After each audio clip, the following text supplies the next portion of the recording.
Je m'appelle Elomanga Savio, directeur commercial de la Sonara, puis produit du programme PAID du Fonds national de l'emploi. En 2006, à la suite des auditions, lors d'un appel à candidature à la Sonara, j'ai été recruté parmi les 5 ingénieurs retenus par le programme FNE. Et après une année de formation en 2006 et en juillet 2007, nous avons signé nos contrats. Et moi, j'ai été recruté comme cadre contrôle de performance en juillet 2007. De retour de l'Europe en fin 2008, j'ai été nommé chef service contrôle de performance. De 2008 en 2011, et en 2011, je passe chef service programme et ordonnancement à la Sonara. Et de 2011 à 2013, j'ai occupé ce poste et en mars 2013, je suis passé responsable des services commerciaux en charge, rattaché à la direction générale. Et de mars 2013 en septembre 2013, je passe chef de département commercialisation des produits pétroliers à la Sonara à la suite de la réforme sur l'organigramme. Et depuis décembre 2015, je suis devenu directeur commercial à la Sonara. Vous me direz que c'est allé un peu très vite, mais juste pour dire que si moi j'ai pu arriver à ce niveau grâce à un programme gouvernemental comme celui du programme PAID, ça veut dire que tout jeune Camerounais diplômé du Cameroun, des écoles du Cameroun, peut aussi y arriver. Voilà succinctement ce que je peux vous dire sur mon processus de progression à la Sonara. Je vous remercie.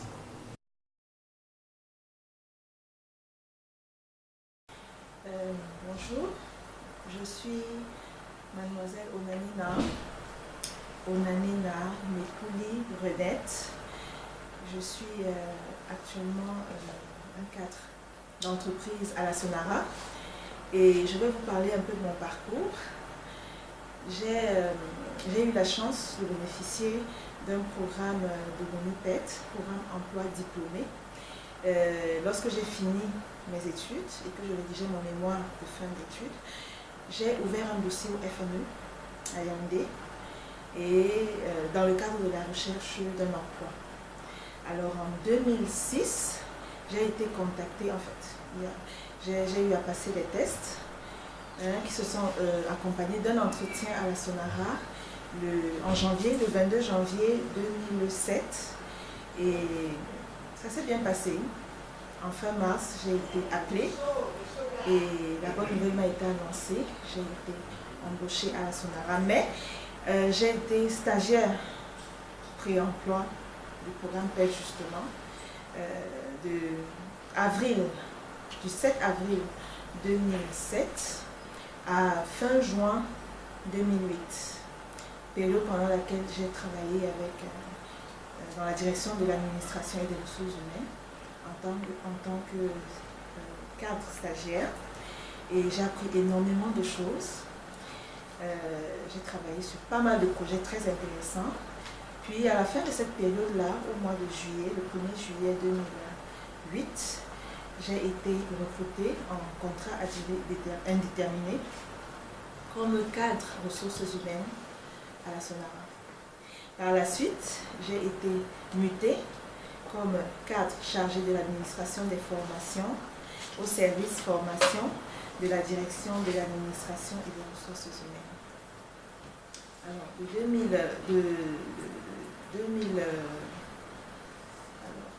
est-ce qu'on avait dans les années? Puis je vais vous faire fi des années, et puis j'ai été promue chef de service formation en 2013, le 1er juillet 2013.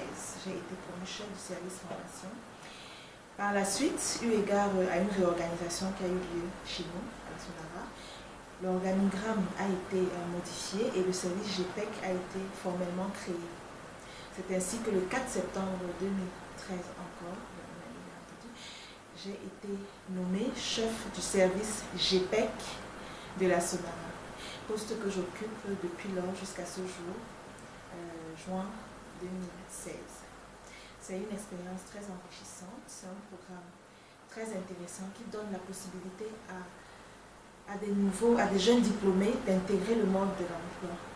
Ce n'est pas évident de le faire, mais ça m'a donné la possibilité de commencer à travailler, d'apprendre énormément de choses, d'acquérir une expérience qui a donné envie à mon employeur actuel de me faire rester dans son équipe en me proposant un contrat à durée indéterminée après 15 mois de stage.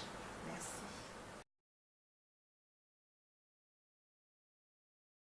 Je suis Elomo Akonoma Céline, épouse Sofak.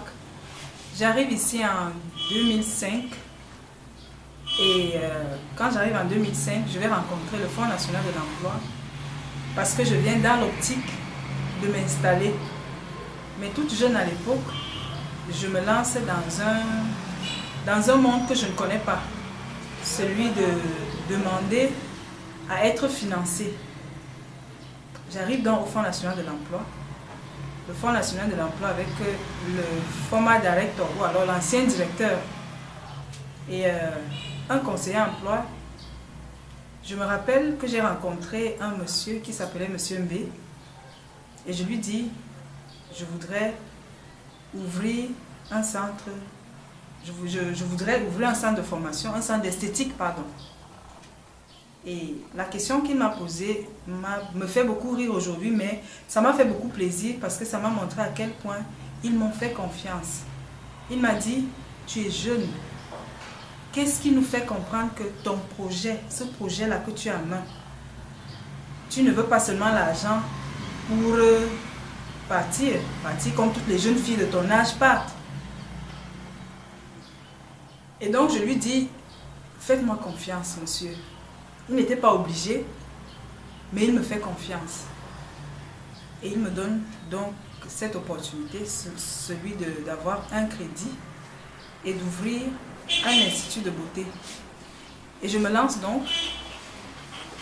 Ça n'a pas été facile au départ parce que je suis dans une ville où je ne connais personne, où même la langue est difficile, mais je me suis lancée. Et au bout de, je crois, 3 ans, même pas 3 ans, avant 3 ans, j'ai pu rembourser mon crédit avec succès. Les revenus qui venaient bien sûr de mon activité. Et quand j'ai donc lancé, quand j'ai remboursé, j'ai donc demandé après s'il était possible que je puisse faire des formations. Mais avant ça, je passe par une autre expérience qui me fait beaucoup de bien, celle de formatrice. L'Institut de beauté de Tico, qu'on appelle Tetier 13, le Fonds national de l'emploi, toujours, avec qui je suis toujours en collaboration, fait appel à moi puisque j'ai un crédit qui est en cours. Ils font appel à moi et ils me demandent s'il est possible que je prête main forte à cet institut de beauté Tetier 13 de Tico. J'ai un peu peur, mais je me dis, ok, c'est mon savoir, je vais me lancer, je vais donner ce que je sais faire. Voilà comment je me lance dans ça. Et ça se passe très bien. Toutes mes 5 filles sortent. Je peux les appeler mes filles aujourd'hui parce que on a gardé de très bons rapports. Et quand je sors de là, donc, je me découvre autre chose que le FNE m'a permis d'avoir. C'est le suivi. Ça, je ne l'avais pas. Mais je me suis rendu compte que le FNE suit ses candidats. Et je me dis toute seule, pourquoi est-ce que je ne suivrais pas mes filles? Puisque l'esthétique, c'est quelque chose encore marginalisé dans la ville de Limbé. J'ai dit, ok, je vais essayer de les suivre. Et je me mets donc à les suivre. Et avec la collaboration de Madame Zambo, ça je vais vous l'avouer, je l'entends beaucoup parler, comment est-ce qu'elle parle avec ses candidats. Je l'entends beaucoup parler. Et puis j'ai dit, ok, je prends de ça et je me mets donc à suivre mes filles. Quand je dis suivi, c'est que je les place, je négocie les salaires Et de fil en aiguille, comme ça, l'esthétique commence à avoir un autre visage au sud-ouest. Et ça c'est ma plus grande satisfaction. La preuve c'est qu'aujourd'hui, dans presque toute la ville, mes filles sont là. Tous les grands instituts de la ville, mes filles y sont. Je vais parler de Sémé, je vais parler de Brick Brothers, je vais parler d'autres qui sont à Dubaï, d'autres qui sont un peu partout. Et j'en suis ravie. Donc voilà à peu près mon petit parcours. Je dis merci au Fonds national de l'emploi parce qu'ils m'ont fait confiance alors que vraiment je ne méritais même pas, parce que vu mon jeune âge, vu mon statut, je n'avais rien, j'étais célibataire, aujourd'hui je suis mariée grâce à ce travail. Et mon mari aussi, ça je vais noter, qui est un agent Sonara aujourd'hui, est un produit du Fonds national de l'emploi. Ça je le sais après qu'on se soit marié. Et je dis, c'est quelque chose de bien. Juste continuer dans ce que vous faites. Et quand je peux, je n'hésite pas à dire aux enfants ou alors aux jeunes filles de se lancer, de venir au Fonds national de l'emploi, parce que le Fonds national de l'emploi, pour moi, c'est une institution qui donne beaucoup d'avenir, surtout à l'emploi indépendant, qui jusque-là était aussi marginalisé ou alors mis de côté.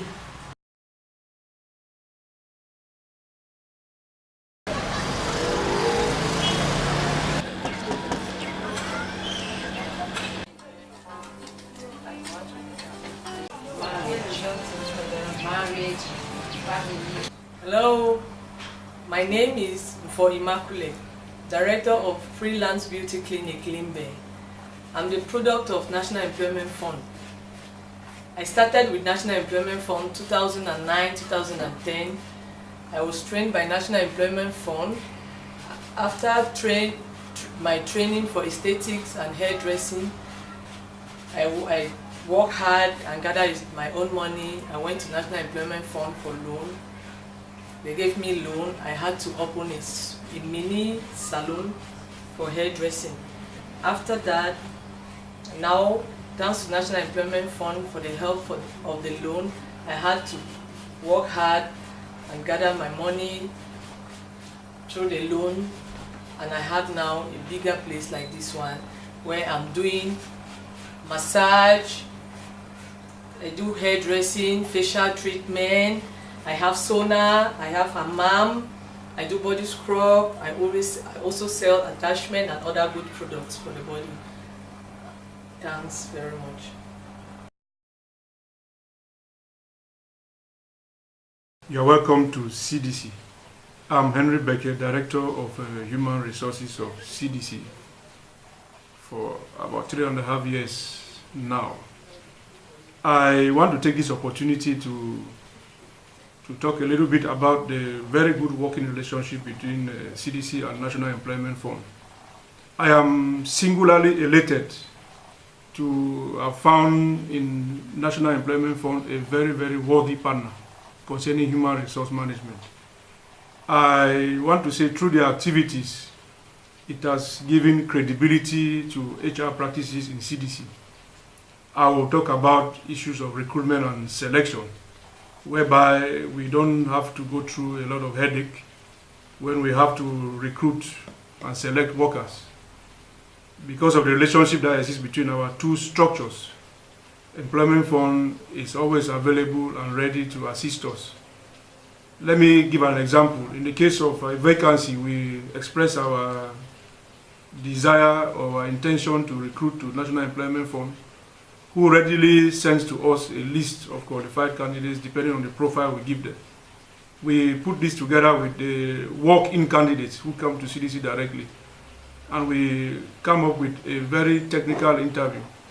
I want to say the input of National Employment Fund during these interviews are wonderful because they are experts. They bring out certain aspects of the candidates which otherwise we wouldn't have been able to identify because we are not trained, even though we have experience on the job. I want to say external recruitment and internal recruitment has gone smoothly with their input. I'm not exaggerating, because I don't know if my predecessors found this wonderful cooperation with National Employment Fund, but I believe they have contributed enormously to actually come out with qualified staff who are really contributing positively to enable CDC achieve its objective in the plantation industry. I want to recall on the psychotechnical test, which I cherish so much. I want to also talk about the personality test. We have to use this test to employ various professionals. CDC is in the plantation industry, but we require services from many other disciplines. When we have to employ accountants, we bring in National Employment Fund, we run the psychotechnical test, we also do the personality test. We know accountants are people who deal with finance, and somebody who does not have that reputation or credibility may be instead a liability rather than an asset. We do recruitment of security guards, and I want to mention the fact that because of their test, we have been saved from maybe thieves who would have posed as security guards. Psychotechnical tests and the personality test, which even from their attire, the employment fund agents help us to really determine. They also help us to determine the workers who will stay and those who will not stay. I remember the honest appraisals we have after the interviews, when they tell you, look, Mr. Director of Human Resources, this is not material who will stay. I don't see him being here about 4 to 5 years. And no, generally, human resource management, if turnover is high, it becomes very expensive, because you train someone and the person leaves immediately. We also want to talk about engineers, technicians, drivers, where National Employment Fund, be it external or internal deployment, have been so helpful. The issue of transparency comes into play, because before Employment Fund, we used to do this recruitment of drivers, internal and external, using our in-house expert. I don't want to say to run down our system, but there were a lot of issues which were irregular. People were assured of their place even before they did the test. In fact, through an employment fund consultant, there was a driver who had a license but could not drive and damaged the consultant's car on the day of the interview. We can imagine if such a person was given a CDC vehicle, the danger it posed to our business and the danger it posed to society as a whole is something which we were we're so happy that Employment Fund were around. Another issue we can mention is the issue of the PED program. You know, when you employ new workers, it takes about 2 to 3 years before they find their feet. It means that the company is paying for no work done. But the PED program has really come in to really at least cushion the effect of having workers who do not know, who are probably not very dexterous in their act. It is not their fault, because experience is not gotten in the university. So the Employment Fund has accompanied us in the PED program, and I want to tell you, the sharing the weight has been wonderful, and these workers are fine and doing very well. Contributing positively to make CDC a profitable unit. So far, and I'm really amazed, even at the Employment Fund does not only participate in terms of human resource, in terms of financial resources, so they are also there.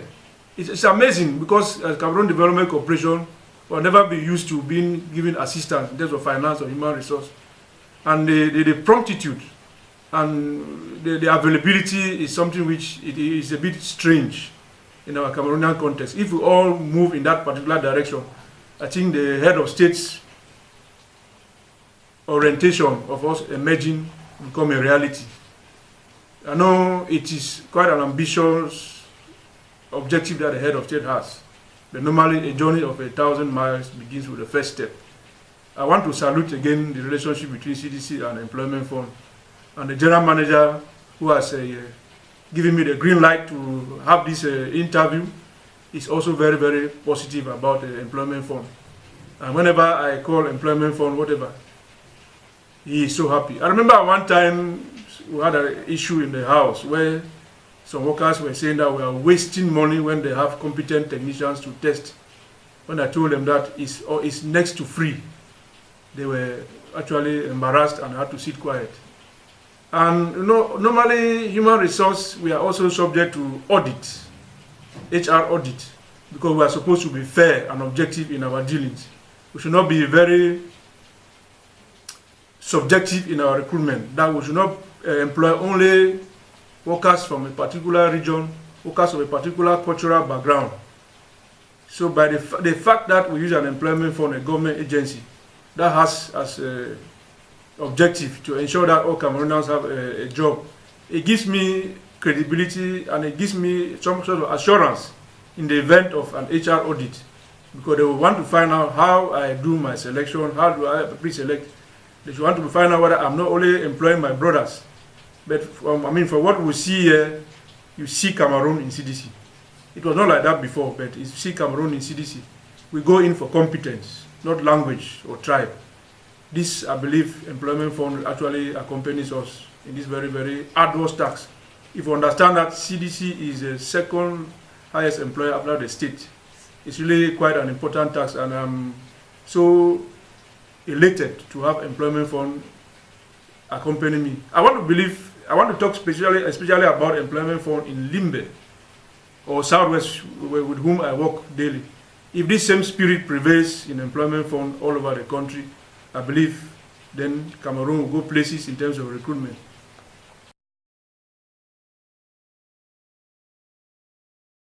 I am Oscar Nanjia Songe, a senior researcher currently based in Johannesburg, South Africa. The PED program, mandated by the National Employment Fund in Cameroon, in my view, is a landmark program that inspired hope, created employment, and importantly, empowerment opportunities for me when I was in Cameroon.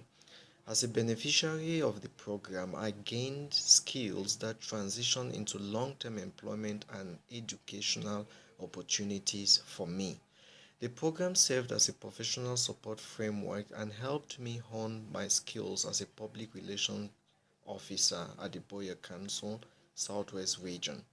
Through the program, I received training on planning, developing and implementing PR strategies, developing research inputs, as well as fostering stakeholder engagement and community relations.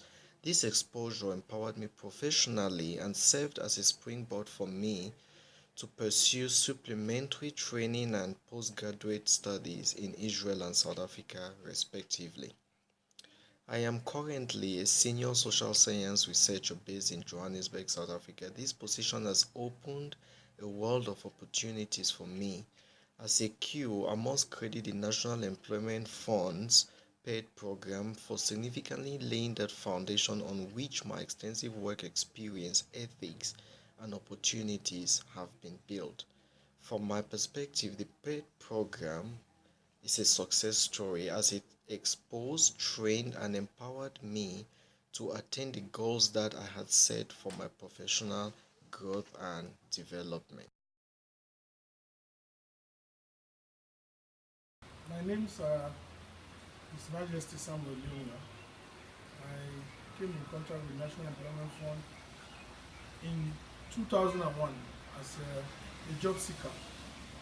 I was enrolled as a candidate for the National Employment Fund, who was a job seeker, where I was given some trainings, some tips on job seeking techniques. And, by the end of 2001, I was placed to work with SAR V Insurance Company as a commercial agent, where I worked for close to 4 months. Thereafter, I was engaged by the then Cameroon Airlines company in Douala through National Employment's pre-employment program, PED, where I worked for 1 year, and after that 1 year as a ground staff, I was fully employed by Cameroon Airlines, where I worked for 6 years. In fact, that was my first job I had in the formal sector. From a job seeker, I now became a wage earner. And in fact, my life was greatly transformed. After 6 years of work with Cameroon Airlines, the company closed down. I had to rush back to National Employment Fund to, let them know the state of affairs. And I was also schooled on how to become self-employed. All of that led to the creation of an enterprise which became a training center. And the National Employment Fund also gave the confidence to me by sending some of their trainees who were interested in dressmaking, where they were trained in the dressmaking. In fact, I was very elated because at that time I was not just a job seeker, I was not just an employee, I became an employer because I employed a professional who was to train those trainees and two support staff. And that training went on for like 2 years. My life was transformed economically, financially. In fact, I was very happy. And I will say all of what National Employment Fund gave to me through their services and sponsorships was for free. And I was exposed to so many things that transformed my person, morally, in terms of knowledge, and professionally, I found myself fit because I went through seminars, capacity building programs that were organized by the National Employment Fund, and that gave me a booster to my person and to my profession. I just did a professional program on office management, but coming in contact with National Employment Fund, my profile increased. Right now, I am a manager of I'm the manager of Mount Cameroon Intercommunal Ecotourism Board. I find myself in the tourism sector, and I've been here for 3 years, and I'm up to the task thanks to National Employment Fund. I have like 6 staff under me that I manage, and all has been okay. I want to express my gratitude to National Employment Fund that from an ordinary young Cameroonian, I've become a responsible Cameroonian, whereby certain issues are entrusted into my hands by the state. And I want to also use this platform to say I am a living testimony of what National Employment Fund or what the government of Cameroon is doing through National Employment Fund to fight unemployment. So I remain indebted to National Employment Fund, and I will be the ambassador when necessary to testify, because in Cameroon, when we say something is happening, we have many doubting Thomases who will say they've not seen it, so they will not believe. But I have been there, and I'm still there. So I think if they hear my voice, they should believe. And all my gratitude to National Employment Fund, from top management right down to the support staff. Thank you very much. My name is Abetako Martin, Executive Director of Association of Southwest Agriculturists, Rural Development and Environmental Program, ASWA-RUDEP. ASWA-RUDEP had been in partnership with the National Employment Fund since 2005. And within this period of 2005, was involved with National Employment Fund under the PADEL program in tomato, yam, maize, and this program had apparently raised up the farmers because enough training. In the past, the farmers never saw maize as a cash crop, but today they are able to produce cultivate maize twice a year, and they are able to follow up whatsoever they have to do. They did not see yam to be a stable cash crop in the region. But with the coming together of the National Employment Fund under the PADEL program, today our farmers are marketing yam I want to go again a little bit for maize, because we've done a lot of work in the area of maize, especially around the Moyoka subdivision, where today the farmers are producing maize in hectares. The lease, formerly they used to cultivate maize just for the household, but today they are cultivating maize. Some are having 5-10 hectares of maize, and they market this maize, some market it dry and some market it fresh. The program has apparently reduced poverty in the region to a greater extent, because today the farmers are able to sell their produce and are able to sponsor their children. The poor health they used to have, today they are far better. So, you know, a good thing like this cannot go with a bit of difficulties. So the only area of difficulties we have had is that the PADEL program gives loan, but there are other partners in the field that comes with grants. So each time we give, the farmers feel that it's for free, but we have made enough orientation that has taken them up to the point that they are able to reimburse what has been given to them. The program, as I rightly said, has helped the Aswarudep to an extent. We have the expertise, but we hadn't the means to enter the field. Now with our partnership with National Employment Fund, we're able to carry this expertise to the farmers, and the farmers were able to disseminate the expertise to their fields. So we feel that the partnership had evolved to a very, very greater extent. And we want to thank the National Employment Fund through this program, because people of Mamu who are not corn producers, we know of cocoyam and so on, today they are experts in corn, they are experts in yam, they are experts in other related crops that National Employment Fund through the program has been